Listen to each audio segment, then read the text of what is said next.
Hi, first and second graders. It's Miss Townhouse. I've got my book nerd shirt on and I am ready to go. I know my screen might look a little different than it did last week. I want you to know that I left my copy of 100 Dresses at Mrs. Citron's house.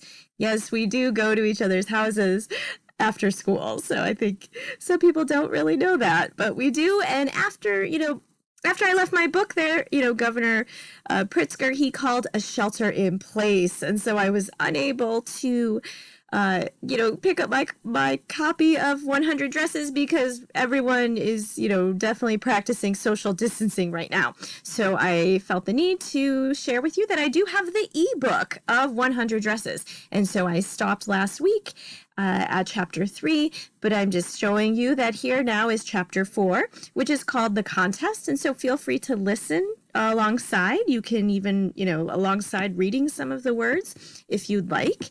I also have a link to the discussion question where I'm asking you to think about anything that you really loved about the book because we are going to finish it today. And so I have that link in the author study discussion section of our e-learning site. And so you can follow the link to our Flipgrid under author study discussion. All right, shall we get started? Great. I'm actually hiding underneath my daughter's bunk bed. It's very early in the morning and I didn't want to wake anyone, so I'm sort of sheltering in place underneath this bunk bed. Okay, let's go ahead and get started. Chapter 4, The Contest. Now today, even though she and Peggy had been late to school, Maddie was glad she had not had to make fun of Wanda. She worked her math problem absent-mindedly. 8 times 8, let's see, nothing she could do about making fun of Wanda. She wished she had the nerve to write Peggy a note, because she knew she'd never have the courage to speak right out to Peggy, to say, hey, Peg, let's stop asking Wanda how many dresses she has, right? Because if this were a real-life read-aloud discussion, and you were sitting here, we would be asking ourselves, right, and reminding ourselves that the questions of, do you have 100 dresses? And they're sort of hounding her and they keep pestering her to tell them whether or not that's, true or not. And a lot of us in our discussion, didn't really believe that Wanda Petronsky had 100 dresses. I know Lila, shout out to Lila. That was one of the answers you gave in our discussion. And it was really nice to see your face along with Ian's face. I'm going to give a shout out to Gus and Cooper as well. I really enjoyed listening to your videos, so thank you so much for making them. Okay, when she finished her arithmetic or math, right? She did start a note to Peggy. Suddenly she paused and shuddered. She pictured herself in the schoolyard, a new target for Peggy and the girls. Peggy might ask her where she got the dresses she had on. And Maddie would have to say that it was one of Peggy's old ones that Maddie's mother had tried to disguise with new trimmings so that no one in room 13 would recognize it. Right, so new trimmings, she put buttons on it, she put ribbons, she might have put ruffles, just to disguise that it's actually the same dress.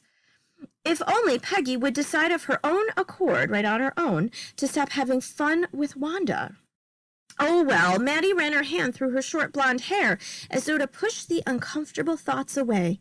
What difference did it make? Slowly, Maddie tore the note she had started into bits. She was Peggy's best friend, and Peggy was the best liked girl in the whole room. Peggy could not possibly do anything that was really wrong, she thought.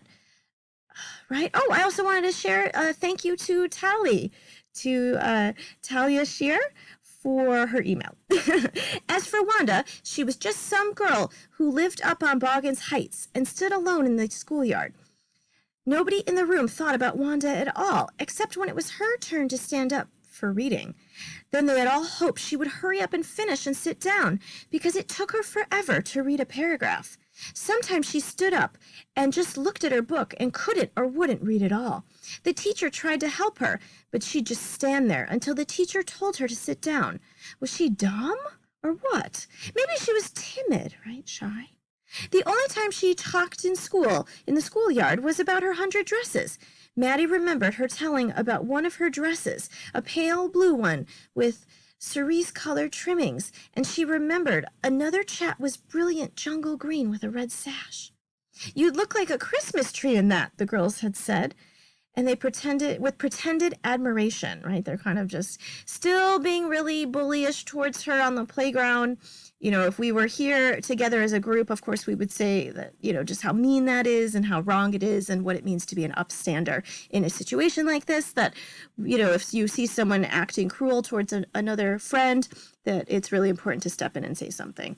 Thinking about Wanda and her 100 dresses all lined up in the closet, Maddie began to wonder who was going to win the drawing and color contest. For girls, this contest consisted of designing dresses, and for boys, of designing boats. Probably Peggy would win the girls' medal.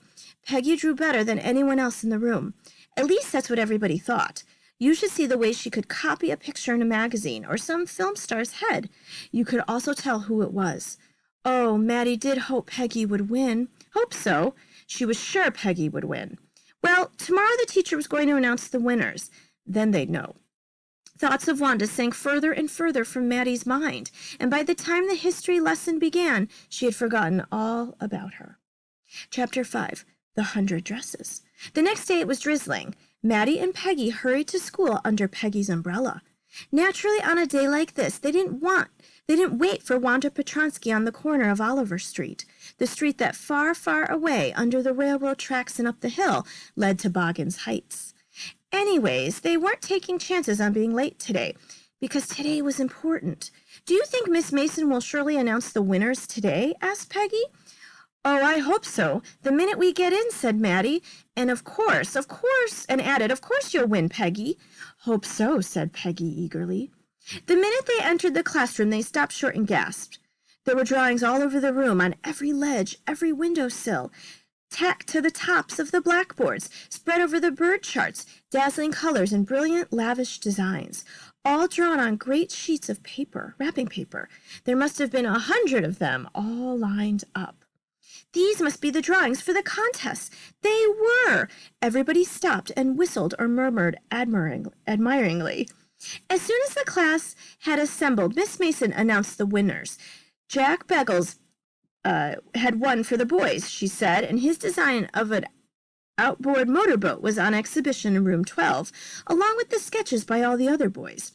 As for the girls, she said, although just 1 or 2 sketches were submitted by most, one girl, and room 13 should be very proud of her, this one girl actually drew 100 designs, all different and all beautiful.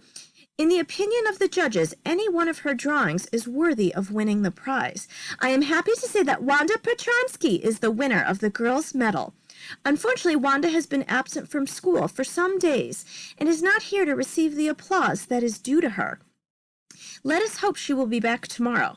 Now, class, you may walk around the room quietly and look at her exquisite drawings. The children burst into applause, and even the boys were glad to have a chance to stamp on the floor, put their fingers in their mouths, and whistle, though they were not interested in dresses.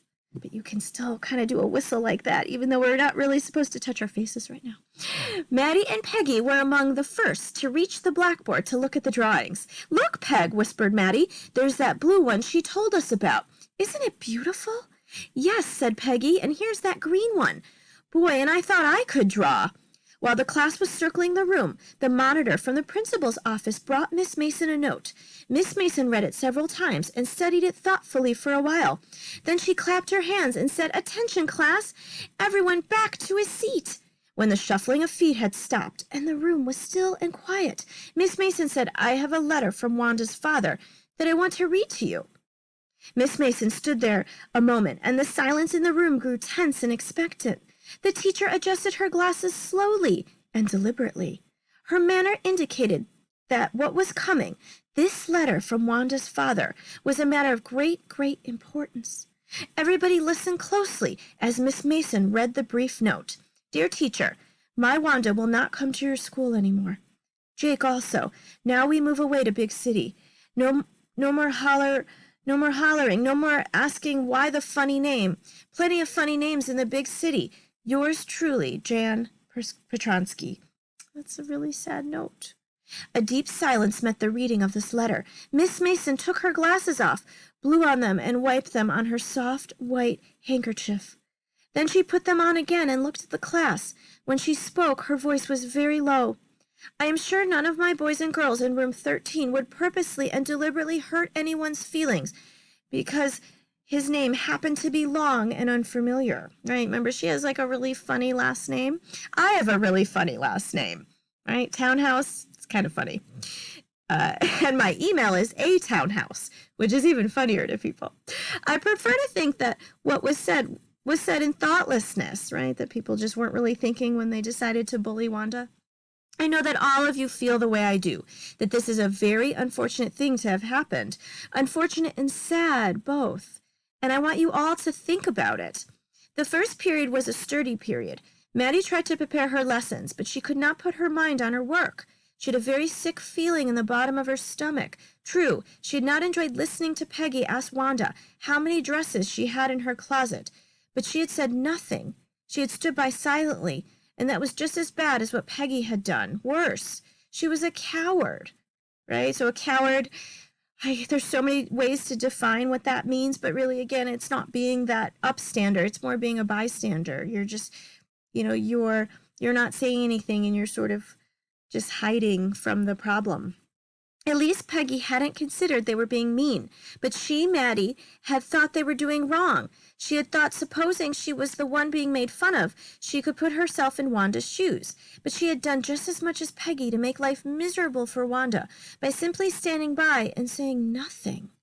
She had helped to make someone so unhappy that she had to move away from town. Oh, gosh. Let's just take that in for a second, right? You're making fun of someone so badly that they are feeling so unsafe and so unhappy to come to school that they have to move away. Right?